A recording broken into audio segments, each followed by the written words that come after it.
வணக்கம். இந்த பகுதியில் நம்ம என்ன பார்க்க போறோம்னாக்கா, வீட்டு லோன் வாங்கினவங்க, பிசினஸுக்காக வந்து சொத்தை அடமானம் கொடுத்துருக்கவங்க, அவங்க சம்பந்தமா வரக்கூடிய முக்கியமான சிக்கல்களை பத்தி பார்க்குறோம். அந்த வரிசையில் பார்த்தீங்கன்னாக்கா, செக்ஷன் 14 ஆஃப் சர்ஃபாசி, அதாவது வீடை வந்து வெக்கேட் பண்றது, அதை கடனை கட்ட முடியாம வீடையோ ஆபீஸையோ வெக்கேட் பண்றதுக்கான ஆர்டர் கொடுக்குற இந்த கோர்ட். அந்த கோர்ட்ல வந்து பாத்தீங்கன்னா, இன்னைக்கு நம்ம வந்திருக்கக்கூடிய கோர்ட்டு திருவள்ளூர் கோர்ட்டு. அடுத்தடுத்த பல கோர்ட்டுகளை பார்க்குறோம். இன்னைக்கு நம்ம வடக்கிறதுனால வந்திருக்கோம். இன்னைக்கு தேதி பார்த்தீங்கன்னா 8/5/2026. இன்னைக்கு எதுக்காக வந்து இந்த கோர்ட் வந்திருக்கா, சர்பாசி ஆக்ட்ல பணமே கட்டாம வச்சிருக்கிறீங்க. இப்போ சொத்து என்பிஏ ஆயிடுச்சு, ஒரு நான் பர்ஃபார்மிங் அசட் ஆகி ரொம்ப நாள் ஆகிப்போச்சு. அதுக்கப்புறமா உங்களுக்கு 13/2 நோட்டீஸ், 13/4 இதெல்லாம் கொடுத்துட்றாங்க. கொஸ்டின், பிசிக்கல் கொஸ்டின் இதெல்லாம் எடுத்துடுறாங்க. பட் அந்த இடத்துல நீங்க கொடுத்துட்டு இருக்கிறீங்க, ஆஃபீஸ் வச்சு ரன் பண்றீங்க. அப்படி இல்லாத பட்சத்துல நீங்க வந்து வேற ஏதாவது பிசினஸ் பண்ணிக்கிட்டு இருக்கீங்க. இப்போ உங்களை காலி பண்றதுக்கான நெருக்கடி கொடுக்குற கோர்ட்டு தான் இது. இந்த கோர்ட்டை பொறுத்த வரைக்கும் சிஜேஎம் கிட்ட தான் வரும். சீஃப் ஜுடிஷியல் மேஜிஸ்ட்ரேட் இந்த கோர்ட் வருது, இந்த வழக்கு வருது. இந்த வழக்கை பொறுத்த வரைக்கும் வங்கியர் என்ன பண்றாங்க, கடைசி முயற்சியை தான் வர்றாங்க. இந்த முயற்சியில நோட்டீஸ் எல்லாம் எடுத்து பார்த்துட்டு பணமே கட்டலை அப்படின்னு இருக்கு, ரெஸ்பாண்ட் பண்ணலைன்ற இதில் தான் இந்த கோர்ட்டுக்கு வர்றாங்க. இந்த கோர்ட்ல பொறுத்த வரைக்கும் ஃபைல் பண்றாங்க 14 ஆஃப் சர்பாசி ஆக்ட்ல. இப்போ என்ன சொல்லுவாங்க, இப்போ பேங்க்காரங்க சைடில் கிளியரா இருக்கும். இனிமேல் லோன் கொடுத்தது, நீங்க கட்டாமல் இருக்கிறது, டிஃபால்ட் ஆனது, சொத்து வந்து பேங்க் கையகப்படுத்தினது, இதெல்லாம் வந்து இருக்கும். நீங்க என்ன கேட்குறாங்க, வந்து அந்த இடத்துல இருக்கிறவங்கள வெக்கேட் பண்ணி அங்கே கொஸ்டின் கொடுக்கணும் தான் கேட்குறாங்க. ஸோ அப்படி இப்போ செக்ஷன் 14 ஆஃப் சர்ஃபாசி ஆக்ட்ல வந்து இங்கே கேஸ் ஃபைல் பண்ணாங்கன்னா உங்களுக்கு ஒரு இன்டிமேஷன் லெட்டர் தான் வரும். இப்போ உங்கள் சைடில் வந்து நீங்கள் அப்பீல் ஆகணும்னு அவசியம் இல்லை. இங்கே வந்து மேஜிஸ்ட்ரேட்டோட வேலை என்ன அப்படின்னு இது ஒரு விழிப்புணர்வு சம்பந்தமான ஒரு அவேர்னஸ் வீடியோ கூட நான் சொல்லிக்கிறேன். விளம்பர தமிழ் இல்லை, ஏன்னா நிறைய பேர் தெரியாம வீட்டை இழந்துடுறாங்க. ஸோ அதுக்கு முன்னாடி என்னென்ன ஆக்ஷன் எடுக்கணும், உங்கள் வீட்டை காப்பாற்றுறதுக்கோ, உங்கள் ஆஃபீஸை காப்பாற்றுறதுக்கோ, உங்கள் பிஸ்னஸை காப்பாற்றுறதுக்கோ, இதுதான் சொல்லணும். இப்போ அந்த மாதிரி நோட்டீஸ் வந்து இங்கே அவங்க வந்து கோர்ட்டில் வந்து கேஸை ஃபைல் பண்ணாங்கன்னா உங்கள்கிட்ட ஏற்றி விடணும். அதுக்கு ஒரு கிரிமினல் எம்பி நம்பர் கொடுத்துருவாங்க. கிரிமினல் எம்பி நம்பர்னா அதாவது குற்ற பல்வகை மனு, அதில் ஒரு நம்பர் கொடுத்து இந்த கேஸ் நடக்கும். ஸோ உங்களுக்கு சம்மந்த மாதிரி அனுப்பிச்சாலும் அனுப்பலாம், இல்லைனாலும் இல்லை. அந்த மாதிரி வந்து உங்களை வெக்கேட் பண்ணுறதுக்காக வந்துடும். பட் உடனே எல்லாம் ஆர்டர் கொடுத்துட மாட்டாங்க. நெக்ஸ்ட் வந்து மேனேஜர், லோன் கொடுத்தவங்கலாம் வந்து சாட்சி அழைக்கப்படுவாங்க. அழைக்கப்பட்டு உங்களோட டிஃபால்ட்டை உறுதிப்படுத்துவாங்க. அதாவது பணம் கட்டாமல் இருக்கிறது ஃபைனல் ஸ்டேஜ் வந்து உங்களை அங்கே வெக்கேட் பண்ணுறதுக்கான ஆர்டர் கொடுப்பாங்க. இது எப்படி 3 பேருக்கு ஒரு நோட்டீஸ் அனுப்ப வேண்டி வரும். அதாவது இந்த நீதிமன்றத்திலேயே பணி செய்யக்கூடிய ஒரு மூத்த வழக்கறிஞரை வந்து ஒரு அட்வொகேட் கமிஷனராக வைப்பாங்க.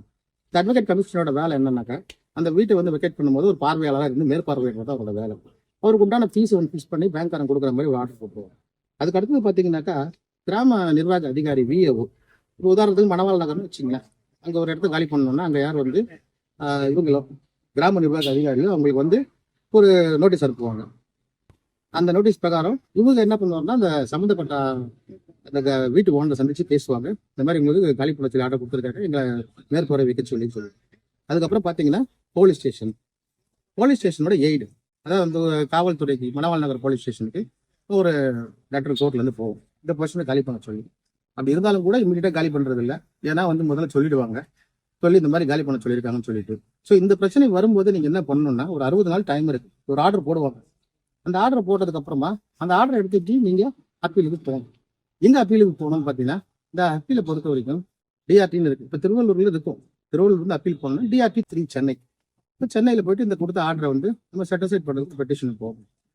இது ஒரு பெரிய பிரச்சனை என்னன்னாக்கா, ஒரு வேலை வாங்கின அமௌண்ட் ரொம்ப அதிகமாக இருந்ததுன்னா இந்த டிஆர்டிக்கு உண்டான ஃபீஸ் கட்டியாகும். ஸோ அது பார்த்தீங்கன்னாக்கா 10 லட்ச ரூபாய்க்கு 12,000 நேரத்தில் பார்த்தா தெரியும். ஸோ அந்த ஃபீஸை கட்டினா தான் நம்பர் ஆகும். அப்போ கூட பார்த்தீங்கன்னாக்கா உங்களுக்கு உடனடியாக வந்து ஒரு ஆர்டர் போட்டு ஒரு 20% ஆஃப் அமௌண்ட்டு, 30% அமௌண்ட்டு கட்ட சொல்லுவாங்க. இப்படி கட்ட சொல்லிட்டு அதுக்கேற்ற மாதிரி டைரக்ஷன் ஏற்ற மாதிரி நம்ம கம்ப்ளைண்ட் பண்ணணும். ஸோ அப்படி பண்ணாமல் விட்டுட்டோம்னா கண்டிப்பாக நமக்கு வந்து அந்த சொத்து இடத்துல போயிடும்.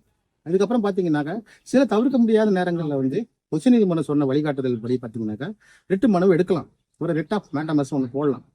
அந்த writ of mandamus act of omission of commission இருக்கிறதுல அதை போட்டு ஆர்டிகல் 226 கேட்கலாம், எங்கள் வாழ்வாதாரம் இது அப்படின்னு சொல்லி கேள்வி கேட்கலாம். அப்படி இருந்தாலும் கூட அந்த ஒரு டிவிஷன் பெஞ்சில் இருக்க 2 ஜட்ஜும் கூட ஹைகோர்ட் ஜட்ஜஸ் பணம் கட்டுறதுக்கான வழிமுறைகளை தான் வகுத்து கொடுப்பாங்க. சரி, இங்கே டிஆர்டி விட கொஞ்சம் ரிலாக்ஸான கண்டிஷன் கொடுப்பாங்க. ஸோ இங்கே உடனே இவ்வளோ கட்ட தேவையில்லை, இப்படி மாதிரி கட்டணும், இந்த மாதிரி கட்டுங்க, நீங்கள் என்ன சொல்றீங்க கேட்டுட்டு இந்த இடத்த காப்பாற்றுங்க வெளியே சொல்லுவாங்க. அங்கேயும் முடியல, அடுத்தது சுப்ரீம் கோர்ட் தான் லாஸ்ட்.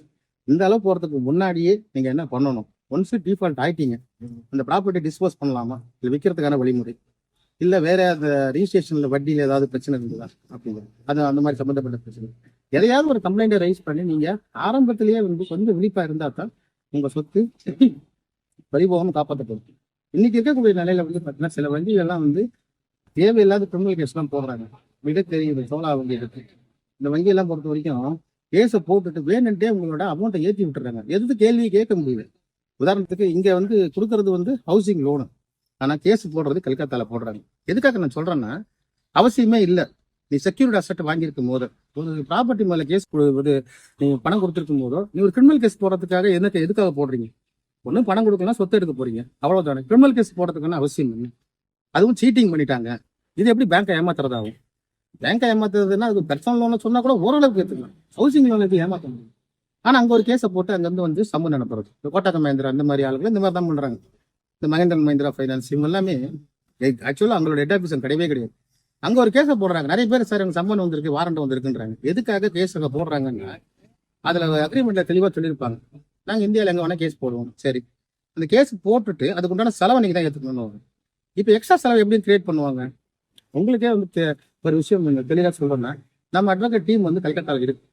கல்கத்தால எல்லா லோன் வாங்கினவங்களுக்கும் ஒரு வாரண்ட் வரும், ஏதாவது ஒரு கோர்ட்ல இருந்து வரும், இப்போ சம்மன் ஒன்று வரும். எதுக்காக இதை போடுறாங்க அப்படின்னு பாத்தீங்கன்னாக்கா, உங்களோட அமௌண்ட் ரைஸ் பண்றதுக்கு தான். நியாயமான ஆர்பிஐ கொடுக்குற வட்டி உங்களுக்கு வந்து பத்தாது. ஸோ அந்த அக்ரிமெண்ட் பிரகாரம் நாங்கள் கேஸ் போட்டிருக்கோம், நாங்கள் அந்த இடத்துல கிரிமினல் கேஸ் போட்டிருக்கோம், அந்த அட்வொகேட்டுக்குள்ள செலவு பண்ணியிருக்கோம், லீகல் சார்ஜஸ், பீனல் சார்ஜஸ், இது போக்குவரத்து செலவுகள் அப்படி இப்படின்னு சொல்லிட்டு உங்களுக்கு ரைஸ் பண்ணுவாங்க. ஸோ இந்த லீகல்கள் உங்க தலையில் தான் வந்து விடியும். அதனால தான் ஃபைனான்ஸ் வாங்கும் போதோ, ஹோம் ஃபைனான்ஸ் வாங்கும் போதோ, ஹவுசிங் ஃபைனான்ஸ் வாங்கும் போதோ பேங்கை தேர்ந்தெடுக்கணும். ஏன்னா இவங்க எல்லாம் பார்த்தீங்கன்னா இவங்களுக்கு வந்து மக்களுக்கு நல்லது பண்றது என்னெல்லாம் கிடையாது. இவங்களை பொறுத்த வரைக்கும் நிலத்தை அடிச்சு கொடுங்க, அதுக்கு கட்ட முடியாத அளவுக்கு லோனை கொண்டு வந்துட்டா எங்களால் ஒன்றும் பண்ண முடியாது. அதே போல கல்கத்தால 3 கேஸ் போட்டுருவாங்க. அதே போல ஒரு செக்கு கொண்டு வந்து லோக்கல்ல பவுன்ஸ் பண்ணி கேஸ் தருவாங்க. அதே போல பாத்தீங்கன்னாக்கா இங்கே பவுன்ஸ் பண்ணி கேஸ் போடுவாங்க பெங்களூர்ல. ஸோ பெங்களூர் இந்த மாதிரி போடும் போது உங்களுக்கு ஆட்டோமேட்டிக்கா நீங்க ஒரு 10 லட்சமோ 20 லட்சமோ வாங்கியிருப்பீங்க. ஆனா அந்த லீகல் சார்ஜஸ் சேர்ந்து ஒரு 10 லட்சம் எக்ஸ்ட்ரா இருக்கும். அது ஒன்றும் சொல்ல முடியாது. இது பத்தாதுன்னு சோழமண்டலம் தனியா ஆர்பிட்ரேஷன் போவாங்க. ஸோ ஆர்பிட்ரேஷன் போகும்போது அந்த ஹவுசிங் லோனுக்கு ஒரு ஆர்பிட்ரேஷன் வைப்பாங்க. So criminal case, civil case. ஆனா இந்த வச்சிருக்க அட்வொகேட்லாம் அவ்வளவு பணம்லாம் கொடுக்க மாட்டாங்க. 50,000 ரூபாய் லீகல் சார்ஜஸ் போட்டாக்க செலவு என்னமோ 2,000 3,000 தான் பண்ணுவாங்க. ஏன்னா அதிகமான வழக்கு கொடுக்கறதுனால இந்த வழக்கறிஞர் சூழ்நிலை ஹவுசிங் லோன் வாங்கினவங்களுக்கு 4 பாகம் கூடுமான வரைக்கும் லோனை குறிப்பிட்ட காலத்தை கட்டி முடிச்சிருங்க. அதுதான் உங்களுக்கு தான் நல்ல ஒரு சஜஷனா நான் சொல்லுவேன். நீங்க இந்த மாதிரி கட்டாம விட்டுட்டாலோ அவங்க நிறைய வாய்ப்பு இருக்கு. சிவில் கிரிமினல்னு போயிட்டு உங்களோட எக்கச்சக்கமான இந்த டியூஸை ஏற்றி வச்சுருவாங்க.